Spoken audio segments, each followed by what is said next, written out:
Hello tout le monde, j'espère que vous allez bien, je vous retrouve directement dans le vif du sujet dans cette nouvelle série de duels sur notre fameux petit tour. Cette fois, nous allons le parcourir dans le sens inverse, comme cela avait déjà été le cas entre la force et la vélocité. Comme vous pouvez le voir, nous commençons avec le milieu de saison qui avait été le plus rapide dans notre première série de duels entre les saisons. Mais malheureusement, il a été disqualifié pour une erreur de parcours. La pénalité infligée d'1 minute pour cette erreur ne lui a pas permis de rester devant. Est-ce qu'il va pouvoir prendre sa revanche face au début de saison? Pour cela, il va devoir battre la fin de saison qui avait bien bataillé contre le début de saison puisque cela s'était terminé avec 73 centièmes de seconde d'écart. Vous allez rapidement le savoir puisque je vous retrouve au bout de ce long chemin alors que pour le moment aucun des deux ne semble se départager.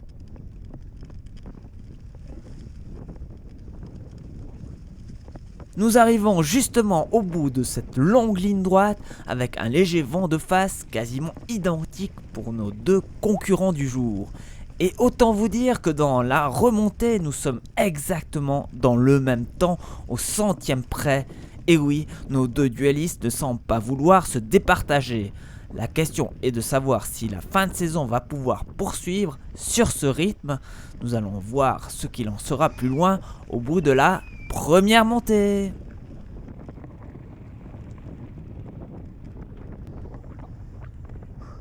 Et c'est bien la fin de saison qui semble avoir cette fois pris l'avantage sur le milieu de saison. Alors que s'est-il passé? Pour le savoir, il vous faudra visionner la vidéo en intégralité la semaine prochaine pour découvrir la véritable raison de ce retard aussi conséquent. Et pour ne rien manquer, je vous invite à vous abonner et à activer la petite cloche pour être informé directement. Pour l'heure, la fin de saison a su profiter de son avantage en gagnant sans avoir besoin de forcer 9 secondes sur le milieu de saison. Qu'en sera-t-il avant d'attaquer la seconde ascension? À savoir que le milieu de saison met les bouchées doubles après avoir perdu passablement de temps et lui sait pourquoi. Moi je vous retrouve devant la deuxième montée. Et oui, le milieu de saison a repris l'avantage, il avait pratiquement repris tout son retard avant d'attaquer le fameux tourniquet où il semble avoir complètement pris les devants puisqu'il laisse la fin de saison en ce début de montée à plus de 24 secondes de retard.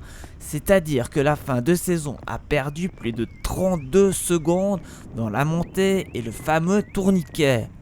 Il ne faut pas oublier que nous avons effectué le même jour les deux circuits et il semble que la fin de saison ait les jambes un peu plus lourdes, effectivement, même si l'endurance et la fatigue accumulée durant l'année est bien présente, il n'est pas certain que dans cette courte mais très difficile montée, elle puisse effectuer une remontada d'anthologie. Moi je vous retrouve au sommet. Durant cette montée, j'ai pris plusieurs intermédiaires et la fin de saison n'a pas perdu la moindre seconde durant les premiers mètres de cette montée. Elle est même parvenue à se rapprocher en reprenant 4 petites secondes au milieu de saison. Il est bien possible que le milieu de saison paye le fait d'avoir perdu du temps et d'avoir dû mettre plus d'énergie après ce malheureux contretemps. Qu'est-ce qu'il en sera au sommet?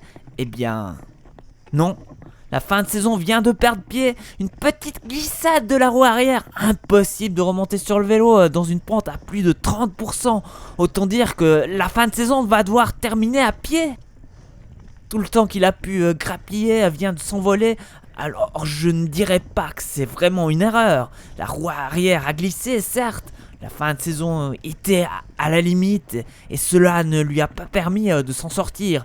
Puisqu'il a exactement 30 secondes de retard sur le milieu de saison. Autant dire que tout est terminé à moins d'une crevaison ou d'une chute du milieu de saison que l'on n'espère pas.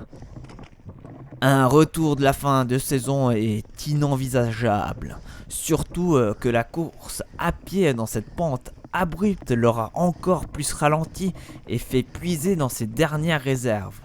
Moi je vous retrouve malheureusement directement sur la ligne d'arrivée sans plus aucune surprise.